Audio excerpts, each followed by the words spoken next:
दोस्तों, क्या आपने कभी सोचा है कि आप स्कूल क्यों जाते हैं? क्यों आपको 8 घंटे एक डेस्क पर बैठना सिखाया जाता है? क्यों आपको सोचना यानी थिंक नहीं बल्कि रटना यानी मेमोराइज सिखाया जाता है? क्या आपको लगता है ये एजुकेशन सिस्टम आपके भले के लिए बनाया गया था? और आजकल आप सुन रहे होंगे मिस्टर बीस्ट और लोगन पॉल जैसे यूट्यूबर्स लंचली लॉन्च कर रहे हैं। लोग कह रहे हैं कि ये प्रोसेस्ड फूड है, कैंसर है। लेकिन क्या आपको पता है कि मिस्टर बीस्ट ने हाल ही में किसके साथ कोलैबोरेशन किया है? The Rockefeller family. हाँ, वही रॉकफेलर परिवार जो लैब ग्रोन मीट और आर्टिफिशियल चिकन को प्रमोट कर रहा है। सवाल ये है, कौन है ये रॉकफेलर्स? लोग कहते हैं ये इल्यूमिनाटी हैं। लोग कहते हैं ये दुनिया की सीक्रेट सरकार शैडो गवर्नमेंट है। लेकिन सच्चाई इससे भी ज्यादा डरावनी है। आज हम बात करेंगे उस आदमी की जिसने कहा था, I don't want a nation of thinkers, I want a nation of workers. यानी मुझे सोचने वालों का देश नहीं चाहिए, मुझे मजदूरों का देश चाहिए। उसका नाम था जॉन डी रॉकफेलर। वो दुनिया का पहला बिलियनर था। आज के हिसाब से उसकी दौलत $400 बिलियन से ज्यादा थी। इलॉन मस्क और जेफ बेजोस को मिला दो फिर भी कम पड़ जाएंगे। उसने सिर्फ तेल यानी ऑयल नहीं बेचा, उसने मेडिसिन बेची, उसने एजुकेशन बेची, उसने बैंकिंग बेची, और उसने अपने बेटे को 38 लेटर्स लिखे थे। वो लेटर्स आज भी अल्ट्रा रिच लोगों की सीक्रेट प्लेबुक हैं। आज हम उन लेटर्स को डिकोड करेंगे। हम जानेंगे कि कैसे एक गरीब लड़का जिसका बाप एक ठग था, वो दुनिया का मालिक बन गया। स्वागत है द टाइटन की दुनिया में। The origin, the devil's son, big bill. John D Rockefeller का जन्म 1839 में हुआ, लेकिन जेडीआर को समझने के लिए हमें उसके बाप को समझना होगा। उसके पिता का नाम था William every Rockefeller, big bill. वो किसान नहीं था, वो बिजनेसमैन नहीं था, वो एक कॉन आर्टिस्ट यानी ठग था। वो गांव-गांव जाकर कैंसर क्योर बेचता था, जो असल में सिर्फ पानी और ऑयल होता था। वो लोगों को बेवकूफ़ बनाता था, यहाँ तक कि वो अपनी बीवी और अपनी मिस्ट्रेस यानी नौकरानी को एक ही घर में रखता था। बिग बिल ने जेडीआर को बचपन में एक लेसन सिखाया था जो जेडीआर ने कभी नहीं भूला। एक दिन बिग बिल ने छोटे जॉन को टेबल से जंप करने को कहा। जॉन डर रहा था। बाप ने कहा, कूद जा, मैं पकड़ लूंगा। जॉन कूदा, बाप ने हाथ पीछे कर लिए। जॉन मुंह के बल गिरा, खून निकल आया। बिग बिल ने हंसते हुए कहा, जिंदगी में किसी पर भरोसा मत करना, मुझ पर भी नहीं। Trust no one, not even मी।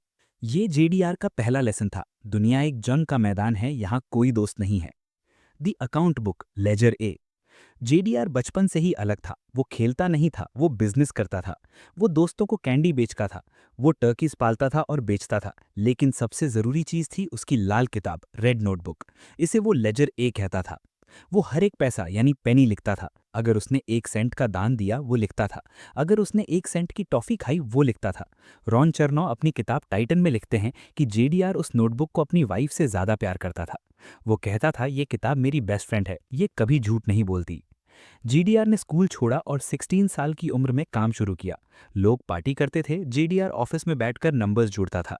उसे मनी से प्यार नहीं था, उसे कंट्रोल से प्यार था। The oil rush, chaos is opportunity. 1859 में अमेरिका में तेल मिला। हर कोई पेंसिल्वेनिया भाग रहा था कुआं खोदने के लिए। जेडीआर ने देखा और सोचा, ये लोग बेवकूफ हैं। क्यों? क्योंकि तेल निकालना गैम्बलिंग है, कभी निकलेगा कभी नहीं। लेकिन रिफाइनिंग यानी तेल को साफ करके केरोसिन बनाना बिजनेस है। जेडीआर ने कुआं नहीं खोदा, उसने रिफाइनरी लगाई। उसने कहा, तुम जमीन खोदो, मैं तेल साफ करूंगा। यहाँ जेडीआर ने अपना पहला बड़ा गेम खेला। सिविल वॉर शुरू हो गई, सब लोग डर गए। जेडीआर ने कहा, the best time to buy is when blood is running in the streets. यानी खरीदने का सबसे सही वक्त तब है जब सड़कों पर खून बह रहा हो। जब सब बेच रहे थे, जेडीआर ने सारी रिफाइनरीज खरीद ली। The 38 letters, letter 1, the starting point. अब हम खोलते हैं the 38 letters from JD Rockefeller to his son. ये लेटर्स जेडीआर ने अपने बेटे जॉन जूनियर को लिखे थे ताकि वो एम्पायर संभाल सके। Letter 1, the starting point. JDR लिखते हैं, बेटा, हर शुरुआत मुश्किल होती है, लेकिन याद रखना, गरीबी कोई श्राप यानी कर्स नहीं है। गरीबी एक चैलेंज है। उन्होंने लिखा, दुनिया में दो तरह के लोग हैं। एक वो जो सिक्योरिटी चाहते हैं यानी जॉब, दूसरे वो जो अपॉर्चुनिटी चाहते हैं यानी बिजनेस। जो सिक्योरिटी चाहते हैं वो हमेशा गुलाम रहेंगे, जो अपॉर्चुनिटी चाहते हैं वो राजा बनेंगे। जेडीआर ने अपने बेटे को सिखाया कि रिस्क लेना जरूरी है, लेकिन कैलकुलेटेड रिस्क। उन्होंने कहा, God give me the money, यानी भगवान ने मुझे पैसा दिया है। जेडीआर मानते थे कि वो चोजन वन है। उनका पैसा कमाना कोई पाप नहीं बल्कि भगवान की मर्जी है। ये डिवाइन कॉन्फिडेंस ही उनका सबसे बड़ा हथियार था। जेडीआर के पास अब रिफाइनरीज थीं, लेकिन कंपटीशन बहुत था। क्लीवलैंड में 26 रिफाइनरीज थीं, सब एक दूसरे का गला काट रहे थे। तेल का दाम पानी से भी सस्ता हो गया था। जेडीआर ने डिसाइड किया, बस अब खेल खत्म। उसने एक ऐसा हथियार निकाला जो आज तक इल्लीगल माना जाता है, इसे कहते हैं the secret rebate, the south improvement company. अब हम देखेंगे कि कैसे जेडीआर ने अपने कंपेटिटर्स का गला घोटा बिना हथियार उठाए। हम पढ़ेंगे लेटर 9 जहां वो बताते हैं कि दुश्मन को कैसे डिस्ट्रॉय करना है। और हम देखेंगे द सीक्रेट रीबेट, रॉकफेलर का सबसे बड़ा स्कैम। तो दोस्तों, बिजनेस स्कूल्स में आपको सिखाया जाता है प्रोडक्ट अच्छा बनाओ, कस्टमर खुश रहेगा, तुम जीत जाओगे। जॉन डी रॉकफेलर कहता था बकवास। अगर आपको लगता है कि जेडीआर दुनिया का सबसे अमीर आदमी इसलिए बना क्योंकि उसका तेल ऑयल सबसे अच्छा था, तो आप गलत हैं। वो अमीर इसलिए बना क्योंकि उसने रूल्स बदल दिए थे। उसने कहा कॉम्पिटिशन इज अ सिन, यानी प्रतियोगिता एक पाप है। क्यों? क्योंकि कंपटीशन में प्राइस गिरता है, प्रॉफिट कम होता है। जेडीआर को केओस पसंद नहीं था, उसे कंट्रोल चाहिए था। 1870s में क्लीवलैंड में 26 रिफाइनरीज थीं, सब एक दूसरे का गला काट रहे थे। तेल का दाम पानी से भी सस्ता हो गया था। जेडीआर ने डिसाइड किया, बस अब खेल खत्म। उसने एक ऐसा हथियार निकाला जो आज तक इल्लीगल माना जाता है। इसे कहते हैं the secret rebate, the south improvement company. इसे ध्यान से समझिए, ये बिजनेस हिस्ट्री का सबसे बड़ा स्कैम और सबसे बड़ा मास्टर स्ट्रोक था। उस जमाने में तेल एक जगह से दूसरी जगह ले जाने के लिए ट्रेन्स का यूज होता था। Rail roads, Vanderbilt, Tom Scott भी कंपटीशन में थे। उन्हें जेडीआर का तेल चाहिए था क्योंकि जेडीआर सबसे ज्यादा तेल भेजता था। जेडीआर रेल रोड्स के पास गया और एक सीक्रेट डील की। मैं तुम्हें हर रोज 60 ट्रेन के डब्बे यानी टैंकर्स दूंगा। मेरा वॉल्यूम सबसे ज्यादा है, बदले में तुम्हें मुझे 3 चीजें देनी होंगी। डिस्काउंट, अगर बाकी लोग $1 देते हैं मैं 50 सेंट्स दूंगा। इन्फॉर्मेशन, तुम मुझे बताओगे कि मेरा कंपैटिटर किसको तेल बेच रहा है और कहाँ भेज रहा है, यानी जासूसी। द ड्रॉबैक, यानी सबसे खतरनाक, अगर मेरा कंपैटिटर यानी मान लीजिए मिस्टर एक्स तुम्हारी ट्रेन यूज करता है और वो $1 देता है, तो उस $1 में से 50 सेंट्स तुम मुझे दोगे। सोचिए, आप जेडीआर के कंपैटिटर हैं। जब आप अपना तेल भेजते हैं तो आप जेडीआर से महंगा भेजते हैं, और जब आप पैसा देते हैं तो वो पैसा घूम फिरकर जेडीआर की जेब में जाता है। इसका मतलब जेडीआर हर हाल में जीतेगा। अगर आप बिजनेस करते हैं तो जेडीआर कमाता है, अगर आप नहीं करते तो भी जेडीआर कमाता है। ये डील साउथ इंप्रूवमेंट कंपनी के नाम से की गई थी। ये इतनी सीक्रेट थी कि अगर किसी को पता चलता तो दंगे हो जाते, लेकिन जेडीआर ने इसे साइन किया। अब उसके पास ब्रह्मास्त्र था। द क्लीवलैंड मैसेकर 1872, सरेंडर और डाई। अब जेडीआर ने अपना असली रूप दिखाया। एक के बाद एक वो क्लीवलैंड की बाकी 25 रिफाइनरीज के मालिक के पास गया। सीन इमेजिन कीजिए, जेडीआर जो अभी सिर्फ 32 साल का था, शांत चेहरे के साथ कंपैटिटर के ऑफिस में जाता। वो अपनी लेजर यानी अकाउंट बुक खोलता और कहता, देखो मुझे पता है तुम नुकसान में हो, तुम्हारा बिजनेस खत्म होने वाला है। मैं तुम्हें ऑफर देता हूँ, अपनी रिफाइनरी मुझे बेच दो, बदले में मैं तुम्हें कैश नहीं दूंगा, मैं तुम्हें स्टैंडर्ड ऑयल के शेयर्स दूंगा। कंपैटिटर कहता, मैं क्यों बेचूं, मैं लड़ूंगा। जेडीआर मुस्कुराता और कहता, लड़ लो, लेकिन याद रखना मेरे पास रेल रोड्स हैं। तुम्हारा तेल स्टेशन पर सड़ जाएगा, तुम्हारा ट्रांसपोर्ट कॉस्ट डबल हो जाएगा, तुम 1 महीने में बैंकरप्ट हो जाओगे। बेहतर है मेरे साथ आ जाओ, हम मिलकर दुनिया पर राज करेंगे। टेक द स्टॉक और गो बैंकरप्ट। ये धमकी नहीं थी, ये भविष्यवाणी थी।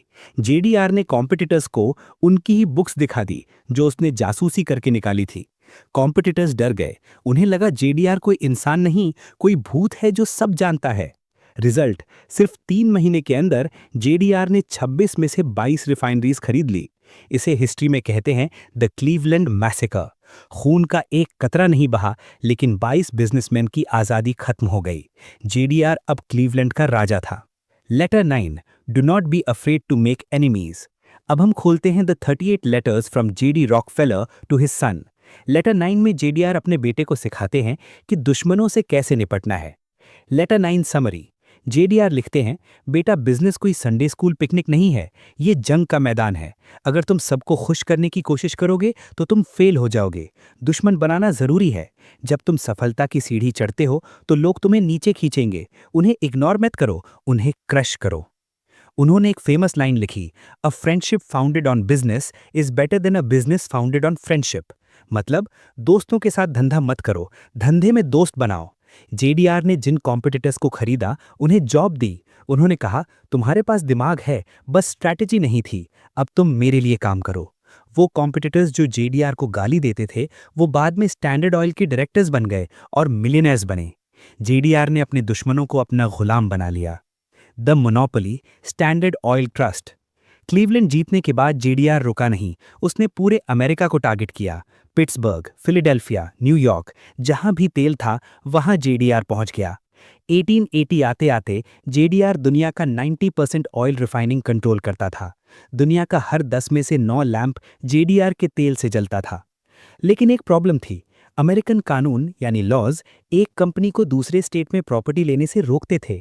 जेडीआर ने कहा, अगर कानून रास्ता रोक रहा है तो कानून बदल दो या बाईपास कर दो। उसने अपने लॉयर सैमुअल डॉड के साथ मिलकर एक नई चीज बनाई, the trust, standard oil trust.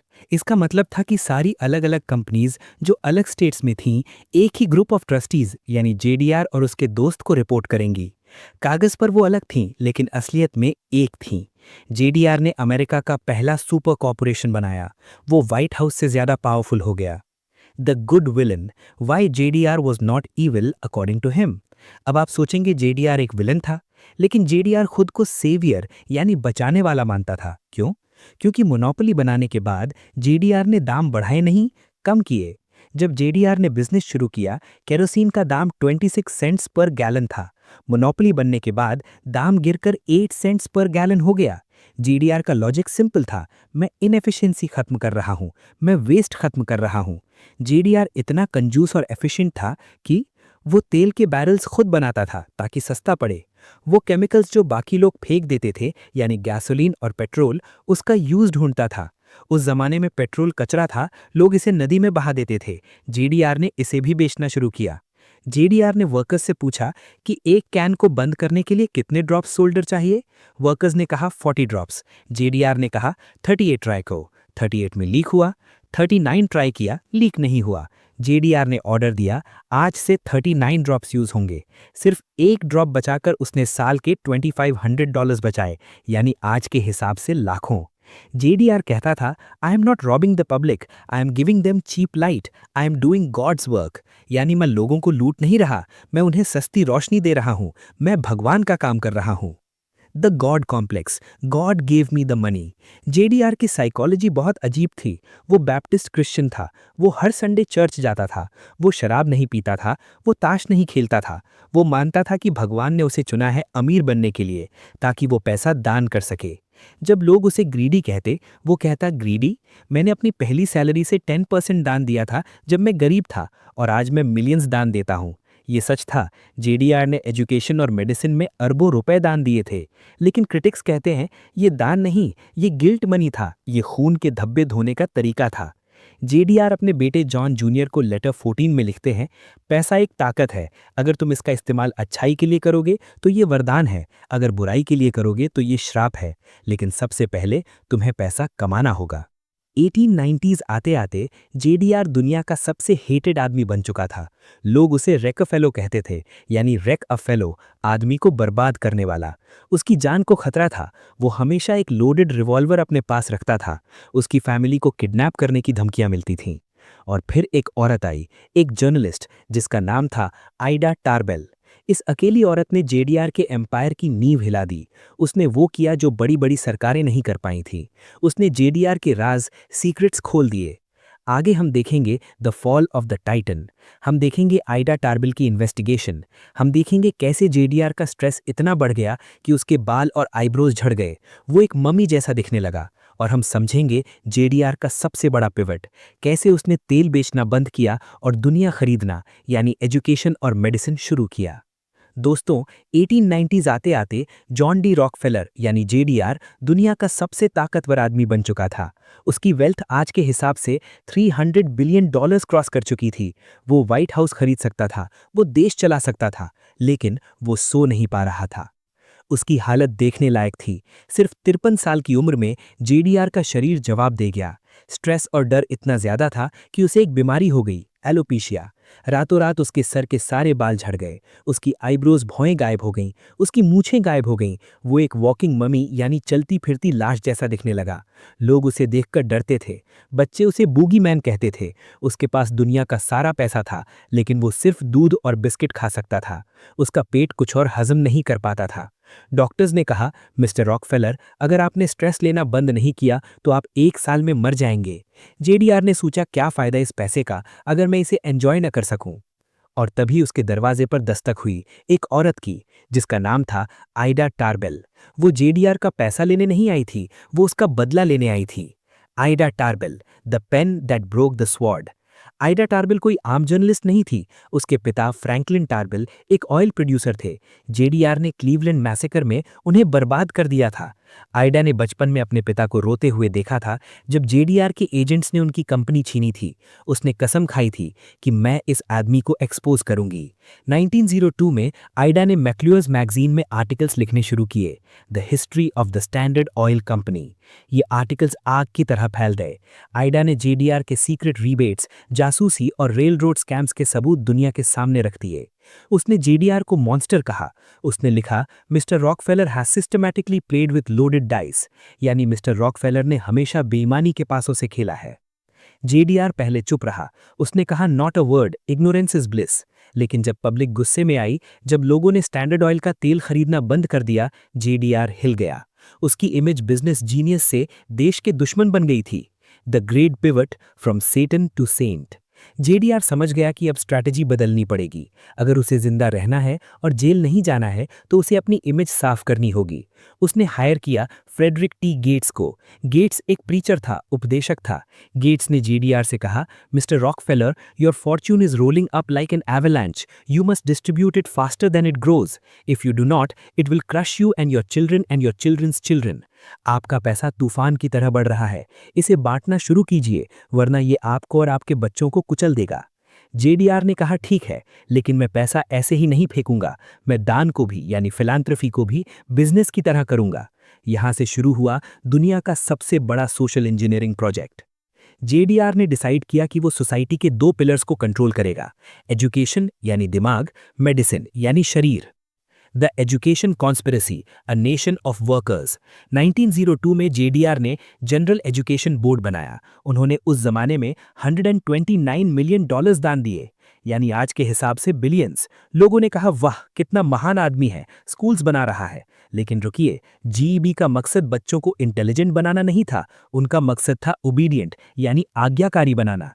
JDR को अपनी फैक्ट्रीज, स्टैंडर्ड ऑयल और ऑफिसेज के लिए ऐसे लोग चाहिए थे जो सुबह 9 बजे आएं, शाम 5 बजे तक चुपचाप काम करें, इंस्ट्रक्शंस फॉलो करें, सवाल न पूछें, रिपीट करें। फ्रेडरिक गेट्स, जेडीआर के एडवाइजर, ने जीईबी के डॉक्यूमेंट में साफ लिखा था, In our dreams, people heal themselves with perfect docility to our molding hands. We shall not try to make these people or any of their children into philosophers or men of learning or of science. We have not to raise up from among them authors, editors, poets or men of letters. We shall not search for embryo great artists, painters, musicians, nor lawyers, doctors, preachers, politicians, statesmen, of whom we have an ample supply. The task we set before ourselves is very simple. We will organize children and teach them to do in a perfect way the things their fathers and mothers are doing in an imperfect way. हम नहीं चाहते कि ये बच्चे philosopher, writer या scientist बने। हम चाहते हैं कि ये बच्चे वही करें जो उनके माँ बाप कर रहे हैं, बस थोड़े बेहतर तरीके से। दोस्तों, ये फैक्ट्री मॉडल ऑफ एजुकेशन है। घंटी बजती है, क्लास चेंज, घंटी बजती है, लंच। ये स्कूल नहीं, ये फैक्ट्री ट्रेनिंग है। जीडीआर ने करिकुलम ऐसा डिजाइन करवाया जहां क्रिटिकल थिंकिंग को मार दिया गया और रोट लर्निंग यानी रटना को बढ़ावा दिया गया। वो चाहते थे workers, not thinkers. The medical conspiracy, petroleum medicine. अब आते हैं मेडिसिन पर। 1900 के शुरुआत तक अमेरिका में डॉक्टर्स अलग अलग तरीके यूज करते थे। होम्योपैथी, नेचुरोपैथी, जड़ी बूटियां, कायरोप्रैक्टिक, होलिस्टिक मेडिसिन। जेडीआर ने देखा कि इनमें से किसी में भी तेल यानी ऑयल का यूज नहीं होता। जेडीआर की रिफाइनरीज में बहुत सारा पेट्रोकेमिकल वेस्ट बचता था। साइंटिस्ट ने बताया कि इस वेस्ट से ड्रग्स यानी दवाइयां बनाई जा सकती हैं। जेडीआर ने सोचा, क्यों ना मैं मेडिसिन को कंट्रोल करूं। 1910 में जेडीआर ने अब्राहम फ्लेक्सनर नाम के आदमी को हायर किया। फ्लेक्सनर ने पूरे अमेरिका के मेडिकल कॉलेजेस का टूर किया और एक रिपोर्ट बनाई, द फ्लेक्सनर रिपोर्ट। इस रिपोर्ट ने कहा, ये होम्योपैथी, नेचुरोपैथी, आयुर्वेदा, ये सब क्वैकरी यानी झूठ है, इन्हें बंद करो। सिर्फ वही मेडिसिन सही है जो साइंस पर बेस्ड हो, मतलब केमिकल्स या ड्रग्स पर। जेडीआर और कार्नेगी ने मिलकर सिर्फ उन मेडिकल कॉलेजेस को फंडिंग दी जो एलोपैथिक यानी पेट्रोलियम बेस्ड मेडिसिन पढ़ाते थे। जो कॉलेजेस नेचुरोपैथी पढ़ाते थे, उनकी फंडिंग रोक दी गई और वो बंद हो गए। धीरे धीरे डॉक्टर्स सिर्फ पिल यानी गोली देना सीख गए। हर बीमारी का इलाज एक नई गोली, और वो गोली किससे बनती है? पेट्रोकेमिकल से। जीडीआर ने बीमारी को भी प्रॉफिट सेंटर बना दिया। Letter 14, money is a tool. अब हम खोलते हैं लेटर 14 फ्रॉम द 38 लेटर्स। यहाँ जेडीआर अपने बेटे को समझाते हैं कि पैसा सिर्फ खर्च करने के लिए नहीं, कंट्रोल करने के लिए है। Letter 14 summary. जेडीआर लिखते हैं, बेटा, लोग सोचते हैं कि दान का मतलब है गरीब को भीख देना। गलत। दान का मतलब है पावर। जब तुम किसी यूनिवर्सिटी को $1 मिलियन देते हो तो तुम वहां की सोच यानी आइडियोलॉजी खरीद लेते हो। जब तुम किसी हॉस्पिटल को पैसा देते हो तो तुम वहां का ट्रीटमेंट डिसाइड करते हो। Never give money without strings attached. पैसा कभी बिना शर्त के मत देना। उन्होंने सिखाया कि फिलैंथ्रॉफी इज बिजनेस। आज बिल गेट्स, गेट्स फाउंडेशन और मार्क जुकरबर्ग वही मॉडल फॉलो कर रहे हैं जो रॉकफेलर ने बनाया था। The Ludlow massacre, the bloody hands, 1914। JDR ने अपनी इमेज सुधारने की कोशिश की, लेकिन 1914 में फिर खून बहा। कोलोराडो में जेडीआर की कोल माइंस थी लडलो। वर्कर्स ने हड़ताल कर दी। उन्होंने कहा, हमें सेफ्टी चाहिए, सैलरी चाहिए। जेडीआर और उसके बेटे जॉन जूनियर ने झुकने से मना कर दिया। नेशनल गार्ड को बुलाया गया, गोलियां चली, माइनर्स के टेंट्स को आग लगा दी गई। 2 औरतें और 11 बच्चे जिंदा जल गए। इसे कहते हैं द लडलो मैसेकर। पूरा अमेरिका जेडीआर के खिलाफ हो गया। लोग उसे मर्डरर कहने लगे। जेडीआर जूनियर यानी बेटा डिप्रेशन में चला गया। तब जेडीआर ने हायर किया दुनिया का पहला PR man, public relations expert, Ivy Lee. Ivy Lee ने जेडीआर जूनियर से कहा, चुप मत रहो, माइनस के पास जाओ, उनके साथ खाना खाओ, उनके बच्चों के साथ फोटो खिंचाओ। जेडीआर जूनियर ने वही किया। न्यूज में फोटोज आईं, रॉकफेलर केयर्स फॉर वर्कर्स। धीरे धीरे गुस्सा शांत हो गया। ये दुनिया का पहला पीआर स्टंट था। जेडीआर ने सीख लिया कि सच जरूरी नहीं है, जो दिखता है वो जरूरी है। जेडीआर अब बूढ़ा हो रहा था। उसने एम्पायर बना लिया था। उसने एजुकेशन और मेडिसिन कंट्रोल कर ली थी। लेकिन अब एक नई मुसीबत आई, द गवर्नमेंट। सुप्रीम कोर्ट ने स्टैंडर्ड ऑयल पर केस कर दिया था, एंटी ट्रस्ट लॉ। सरकार चाहती थी कि स्टैंडर्ड ऑयल के टुकड़े कर दिए जाएं। सबको लगा जेडीआर हार जाएगा, सबको लगा एम्पायर टूट जाएगा। लेकिन जेडीआर वो कोर्ट में भी मुस्कुरा रहा था। क्यों? क्योंकि वो जानता था कि कंपनी टूटने से वो और अमीर बनने वाला है। अब हम देखेंगे द ब्रेकअप।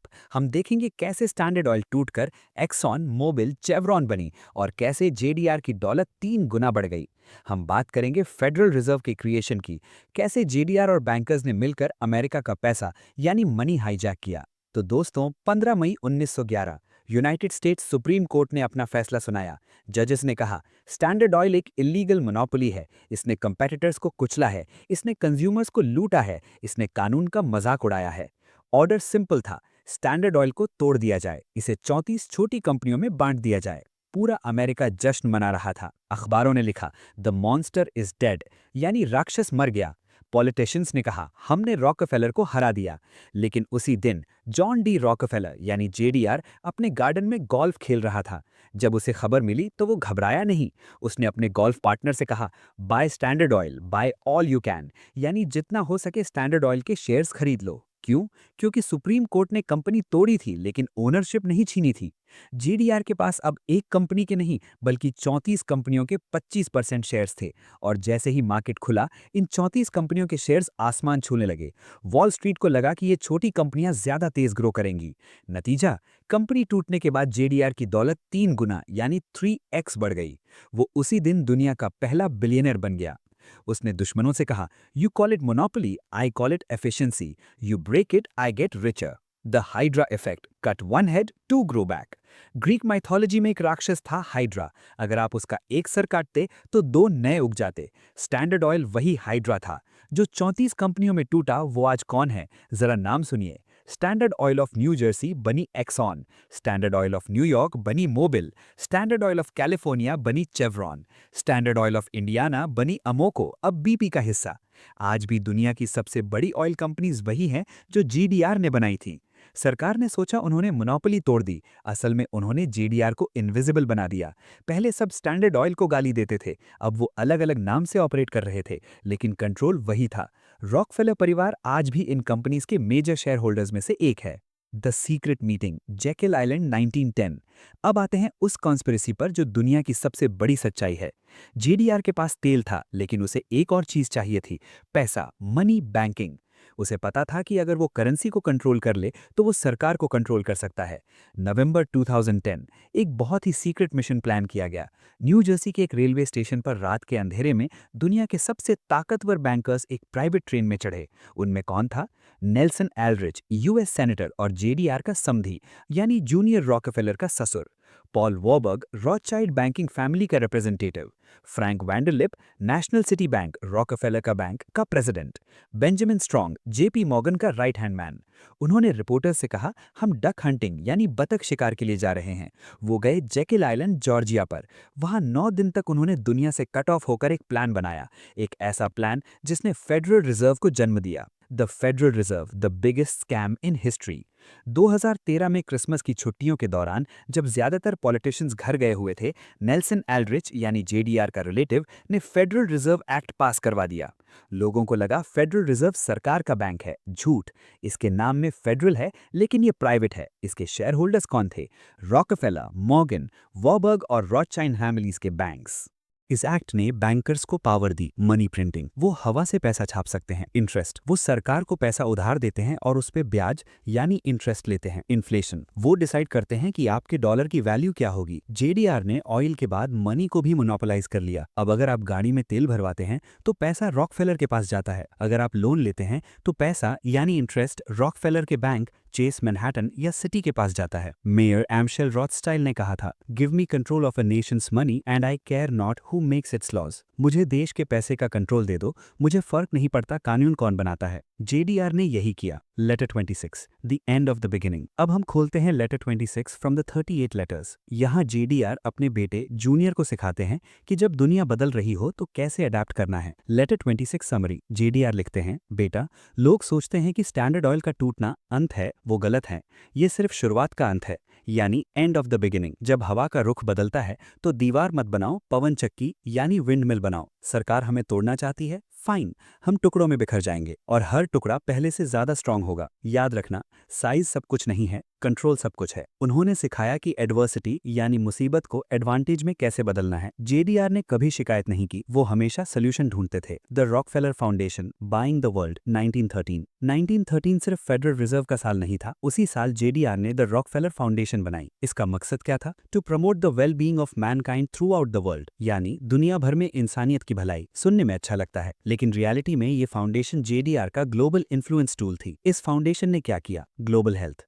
उन्होंने येलो फीवर और हुकवॉर्म जैसी बीमारियां खत्म की। अच्छी बात है। ग्रीन रेवोल्यूशन, उन्होंने इंडिया और मेक्सिको में खेती बदली। हाइब्रिड सीड्स, पेस्टिसाइड्स जो उनकी ऑयल कंपनीज बनाती थीं। पॉपुलेशन कंट्रोल, उन्होंने यूजेनिक्स और पॉपुलेशन रिडक्शन रिसर्च को फंड किया। जेडीआर का मानना था कि सरकार यानी गवर्नमेंट स्लो है और स्टूपिड है। एक प्राइवेट फाउंडेशन दुनिया को बेहतर चला सकती है क्योंकि हमारे पास बेस्ट ब्रेन्स हैं। उन्होंने दुनिया को ये यकीन दिला दिया कि कॉर्पोरेट फिलांथ्रफी ही दुनिया बचा सकती है। आज WHO यानी वर्ल्ड हेल्थ ऑर्गेनाइजेशन को सबसे ज्यादा फंडिंग कहां से मिलती है? गेट्स फाउंडेशन और रॉकफेलर फाउंडेशन जैसे ग्रुप से। पैटर्न समझ रहे हैं आप? The Ludlow ghost and junior's burden. JDR अब रिटायर हो रहा था। एम्पायर का बोझ अब उसके बेटे जॉन डी रॉकफेलर जूनियर यानी जूनियर पर था। जूनियर अपने बाप जैसा नहीं था। वो सॉफ्ट था, वो सेंसिटिव था, वो रिलीजियस था। वो लडलो मैसेकर के बाद टूट गया था। उसे बाप का पाप धोना था। जेडीआर ने जूनियर से कहा, तुम्हें माफी मांगने की जरूरत नहीं है, तुम्हें बस बेटर बनने की जरूरत है। जूनियर ने डिसाइड किया कि वो रॉकफेलर नाम को विलन से हीरो बनाएगा।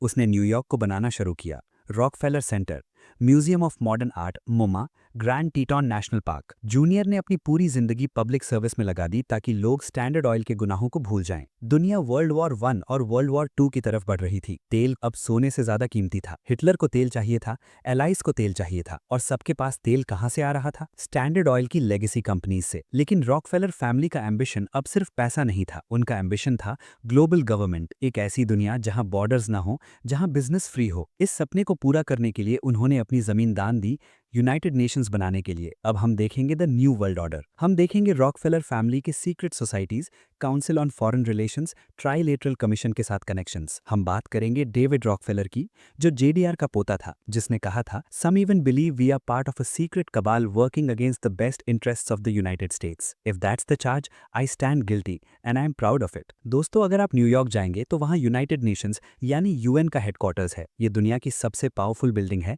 जहां सारे देश मिलकर फैसले लेते हैं। लेकिन क्या आपको पता है कि ये बिल्डिंग जिस जमीन पर खड़ी है वो किसके पास थी? The Rockefeller family. 1946 में जॉन डी रॉकफेलर जूनियर यानी जूनियर ने $8.5 मिलियन का चेक लिखकर ये जमीन खरीदकर यूएन को दान दे दी। लोगों ने कहा वाह कितना बड़ा दिल है, लेकिन रॉकफेलर फैमिली के लिए ये दान नहीं, ये इन्वेस्टमेंट था। उन्होंने दुनिया की सरकार को अपने भर के आंगन में बसा लिया। इससे उनका इन्फ्लुएंस ग्लोबल हो गया। जेडीआर सीनियर यानी दादा ने एम्पायर बनाया था, जेडीआर जूनियर यानी बेटे ने उसे क्लीन किया, लेकिन तीसरी पीढ़ी यानी द 5 ब्रदर्स ने उस एम्पायर को पॉलिटिकल वेपन बना दिया। उन 5 भाइयों में सबसे खतरनाक 2 थे, नेल्सन रॉकफेलर जो अमेरिका का वाइस प्रेसिडेंट बना और डेविड रॉकफेलर जो दुनिया का असली राजा यानी शैडो किंग बना। The dynasty, politics, money and power. JDR के पोते 5 किंग्स कहलाते थे। उन्होंने दुनिया को आपस में बांट लिया था। नेल्सन पॉलिटिक्स, 4 बार न्यूयॉर्क गवर्नर, फिर US vice president. David banking, Chase Manhattan bank आज का JP Morgan Chase. Laurence venture capital और एनवायरमेंटलिज्म, यूएफओ डिस्क्लोजर इनिशिएटिव्स की भी फंडिंग की। विंथ्रॉप आर्किंसॉ का governor. John 3 philanthropy and arts. इन पांचों ने मिलकर अमेरिका को चलाया। जब नेल्सन गवर्नर था तो वो लॉज बनाता था, जब डेविड बैंकर था तो वो कंट्रीज को लोन देता था। एक भाई रूल बनाता था, दूसरा मनी कंट्रोल करता था। इसे कहते हैं total domination. David Rockefeller, the man who rain the world. अब आते हैं डेविड रॉकफेलर पर। जेडीआर का सबसे छोटा पोता। ये आदमी 101 साल तक जिंदा रहा। 2017 में मौत हुई थी। इसके पास कोई ऑफिशियल सरकारी पोस्ट नहीं थी, लेकिन ये दुनिया के किसी भी प्रेसिडेंट या प्राइम मिनिस्टर को फोन कर सकता था और वो फोन उठाते थे। डेविड ने चेस मैनहट्टन बैंक को डेविड्स बैंक बना दिया। उसने सोवियत यूनियन यानी रशिया और चाइना में पहला अमेरिकन बैंक खोला। वो डिक्टेटर्स जैसे Saddam Hussain, Shah of Iran, Fidel Castro के साथ डिनर करता था। क्यों? क्योंकि वो तेल और पैसा लाता था। डेविड रॉकफेलर के बारे में कहा जाता है कि वो इल्यूमिनाटी या न्यू वर्ल्ड ऑर्डर का आर्किटेक्ट था। क्या ये सच है? उसने अपनी खुद की किताब मेमोइर्स पेज 405 पर लिखा है, some even believe we are part of a secret cabal working against the best interests of the United States, characterizing my family and me as internationalists and of conspiring with others around the world to build a more integrated global political and economic structure, one world if you will. If that's the charge, I stand guilty and I am proud of it. दोस्तों यह confession है, conspiracy theorist कुछ invent नहीं कर रहे। David ने खुद sign करके दिया है। The secret societies, CFR and trilateral commission. Rockefeller family ने सिर्फ यूएन नहीं बनाया, उन्होंने वो ग्रुप्स बनाए जो प्रेसिडेंट्स को चुनते हैं। काउंसिल ऑन फॉरेन रिलेशंस, इस ग्रुप में अमेरिका के टॉप पॉलिटिशियंस, जर्नलिस्ट और बिजनेसमैन होते हैं। कहा जाता है कि अगर आप CFR के मेंबर नहीं हैं तो आप यूएस प्रेसिडेंट नहीं बन सकते। बाइडेन, क्लिंटन, बुश, ओबामा सब कनेक्टेड हैं। The trilateral commission 1973, David Rockefeller ने इसे बनाया ताकि अमेरिका, यूरोप और जापान के एलीट्स एक साथ मिलकर दुनिया चला सकें। उन्होंने जिमी कार्टर को पिक किया जो एक अनजान किसान था और उसे यूएस प्रेसिडेंट बना दिया। कार्टर ने खुद कहा था, डेविड रॉकफेलर की वजह से मैं प्रेसिडेंट बना। इन ग्रुप्स का मकसद क्या है? ग्लोबलिज्म, बॉर्डर्स खत्म करना, ट्रेड ओपन करना, ताकि Rockefeller companies Exxon, Chase, Pfizer पूरी दुनिया में बिना किसी रोक टोक के धंधा कर सकें। The green revolution, controlling the food. अब आते हैं इंडिया पर। 1960s में इंडिया में भुखमरी थी। रॉकफेलर फाउंडेशन ने नॉर्मन बोरलॉग को फंड किया। उन्होंने हाई यील्डिंग वैरायटी सीड्स यानी HYV सीड्स बनाए। इसे ग्रीन रेवोल्यूशन कहा गया। इंडिया का पेट भर गया, हम खुश हुए, लेकिन इसका डार्क साइड क्या था? ये नए बीज सिर्फ तब उगते थे जब उन्हें बहुत सारा पानी मिले, बहुत सारा फर्टिलाइजर मिले, बहुत सारा पेस्टिसाइड मिले। और ये फर्टिलाइजर और पेस्टिसाइड किससे बनते हैं? पेट्रोलियम, ऑयल से। और ऑयल किसके पास है? रॉकफेलर के पास। उन्होंने फार्मिंग को ऑयल डिपेंडेंट बना दिया। पहले किसान अपना बीज खुद रखता था, अब किसान को हर साल कंपनी से बीज और पेस्टिसाइड खरीदना पड़ता है। उन्होंने फूड सप्लाई को कॉर्पोरेट कंट्रोल में ले लिया। वंदना शिवा, इंडियन एक्टिविस्ट, इसी सीड स्लेवरी कहती हैं। Letter 38, the end is just a new beginning. अब हम खोलते हैं आखिरी letter, letter 38, from the 38 letters. यहाँ जेडीआर सीनियर अपने बेटे को अंतिम सीख देते हैं। Letter 38 summary. जेडीआर लिखते हैं, बेटा मैंने एम्पायर बनाया, मैंने दुनिया बदल दी, लेकिन सबसे बड़ा सच ये है, नथिंग लास्ट्स फॉर एवर। लोग मुझे याद रखेंगे या भूल जाएंगे ये मेरे हाथ में नहीं, लेकिन मैंने जो सिस्टम बनाया है वो चलता रहेगा। तुम्हारी जिम्मेदारी सिर्फ पैसा बचाना नहीं है, तुम्हारी जिम्मेदारी है कंट्रोल बनाए रखना। दुनिया को ये फील होने दो कि वो आज़ाद हैं, लेकिन उनकी डोर स्ट्रिंग्स हमेशा तुम्हारे हाथ में होनी चाहिए। ये लेटर एक वसीयत था कि कैसे पर्दे के पीछे रहकर राज किया जाता है। रॉकफेलर फैमिली आज न्यूज़ में नहीं आती, वो फोर्ब्स लिस्ट में टॉप पर नहीं आते, क्योंकि वो हिडन है। उनकी वेल्थ हजारों ट्रस्ट्स और फाउंडेशंस में बटी हुई है। द ट्विन टावर्स कनेक्शन, एक और फैक्ट जो कम लोग जानते हैं, world trade centre twin towers किसने बनवाया था? डेविड रॉकफेलर और उसके भाई नेल्सन रॉकफेलर ने। लोग इन्हें डेविड और नेल्सन टास्क कहते थे। ये उनका सपना था, न्यूयॉर्क को दुनिया का फाइनेंशियल कैपिटल बनाना। जब 9/11 हुआ तो सिर्फ बिल्डिंग्स नहीं गिरी थीं, रॉकफेलर फैमिली का एक सपना टूटा था। लेकिन डेविड रॉकफेलर ने कहा था, disaster is an opportunity to rebuild better. दोस्तों, रॉकफेलर फैमिली ने 150 साल तक दुनिया पर राज किया। तेल से लेकर मेडिसिन तक, एजुकेशन से लेकर फूड तक। मिस्टर बीस्ट का कोलैबोरेशन हो या लैब ग्रोन मीट, ये सब उसी चेन का हिस्सा है। लेकिन क्या ये ईविल है, या इनके बिना हम आज भी अंधेरे में जी रहे होते? सस्ती बिजली, दवाइयाँ और फूड सिक्योरिटी, ये सब रॉकफेलर की देन है। जेडीआर कहता था, I am doing God's work. अब एंड द फिनाले में हम निकालेंगे फाइनल वर्डिक्ट। हम बात करेंगे टॉप 5 लाइफ लेसन्स की जो आप जेडीआर से सीख सकते हैं। साइलेंस, चुप रहना सीखो। एग्जीक्यूशन, प्लान मत बनाओ, काम करो। मनी मैनेजमेंट, एक एक रुपए का हिसाब। तैयार रहिए, हम इस टाइटन की आत्मा को आखिरी बार डीकोड करेंगे। तो दोस्तों, 23 मई 1937 जॉन डी रॉकफेलर जेडीआर की मौत हुई। वो 98 साल के थे। उनका सपना 100 साल जीने का था। जब वो मरे तो उनकी फैमिली ने दुनिया से कहा, he died peacefully in his sleep. वो शांति से सोए और उठे नहीं। लेकिन सच्चाई ये है कि जेडीआर कभी मरा नहीं, वो आज भी जिंदा है। जब आप गाड़ी में पेट्रोल भरवाते हैं, एक्सॉन मोबिल चेवरॉन, आप जेडीआर को पे करते हैं।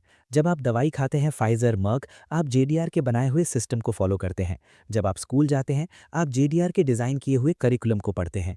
जब आप मिस्टर बीस्ट का वीडियो देखते हैं जहां वो लैब ग्रोन मीट प्रमोट कर रहा है, आप जेडीआर की आइडियोलॉजी फूड कंट्रोल देख रहे हैं। सवाल ये है, क्या वो विलन था? हाँ, उसने कंपेटिटर्स को कुचला, उसने वर्कर्स को मरवाया। लड़ लो, उसने मोनोपोली बनाई। लेकिन क्या वो विजनरी था? हाँ, उसने केरोसिन सस्ता करके दुनिया को रोशनी दी। उसने बीमारियां खत्म की, हुकवॉर्म, येलो फीवर। उसने ग्रीन रेवोल्यूशन के थ्रू इंडिया का पेट भरा। जेडीआर कहता था, I believe it is my duty to make money and still more money and to use the money I make for the good of my fellow man according to the dictates of my conscience. मेरा धर्म है पैसा कमाना और उस पैसे को भगवान की मर्जी से लोगों की भलाई के लिए यूज करना। वो एक कैपिटलिस्ट सेंट था, या शायद कैपिटलिस्ट सिनर। फैसला आपका है, लेकिन एक बात पक्की है, you cannot ignore him. Top 5 life lessons from John D Rockefeller, the blueprint. अब आते हैं सबसे जरूरी हिस्से पर।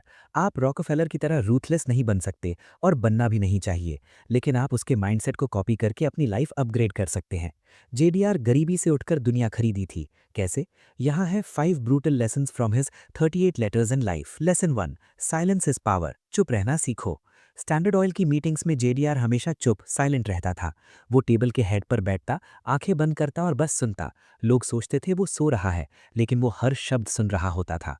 वो कहता था, success comes from keeping the years open and the mouth closed, यानी सफलता कान खुले रखने और मुंह बंद रखने से मिलती है। जब वो बोलता था तो वो बहुत धीरे और कम शब्द बोलता था।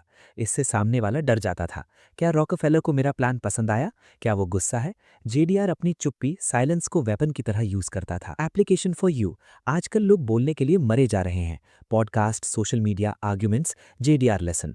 Listen more. जब आप चुप रहते हैं तो आप इन्फॉर्मेशन गैदर करते हैं। जब आप बोलते हैं तो आप इन्फॉर्मेशन रिवील करते हैं।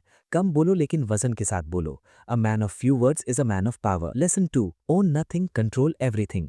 Asset protection. Context, the trust system. JDR के नाम पर टेक्निकली कुछ नहीं था, सब कुछ ट्रस्ट्स और कंपनीज के नाम पर था। अगर कोई जेडीआर पर केस करता तो जेडीआर कहता कि मेरे पास तो पैसा ही नहीं है, सब ट्रस्ट का है।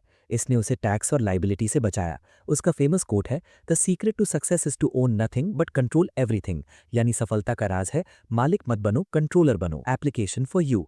आज के जमाने में दिखावे की अमीरी मत करो, अपने एसेट्स को प्रोटेक्ट करो। कंपनी बनाओ, ट्रस्ट बनाओ, अपने नाम पर लाइबिलिटी मत लो। अगर आप मिस्टर बीस्ट को देखें, वो भी यही करता है। उसका पैसा कंपनीज में है, पर्सनल अकाउंट में नहीं। Control is better than ownership. Lesson 3, attention to detail. एक एक रुपए का हिसाब। याद है वो 39 ड्रॉप्स सोल्डर वाली कहानी? याद है लेजर ए? जेडीआर दुनिया का सबसे अमीर आदमी था, लेकिन वो 1 सेंट का हिसाब भी रखता था। वो कहता था, I have ways of making money that you know nothing of, यानी मेरे पास पैसे कमाने के ऐसे तरीके हैं जो तुम नहीं जानते। क्यों? क्योंकि वो माइक्रो मैनेजर था। वो जानता था कि अगर बैरल का ढक्कन सस्ता हो जाए तो साल के लाखों बचेंगे। Application for you. हम लोग बड़े खर्चे देखते हैं, कार, हाउस, लेकिन छोटे खर्चे इग्नोर करते हैं। JDR lesson, track every penny. अगर आप अपने बिजनेस या घर का हिसाब नहीं रख सकते तो आप अमीर नहीं बन सकते। अमीरी बड़ी सैलरी से नहीं, मैनेजमेंट से आती है। Lesson 4, turn disaster into opportunity, the pivot. Context, oil versus electricity.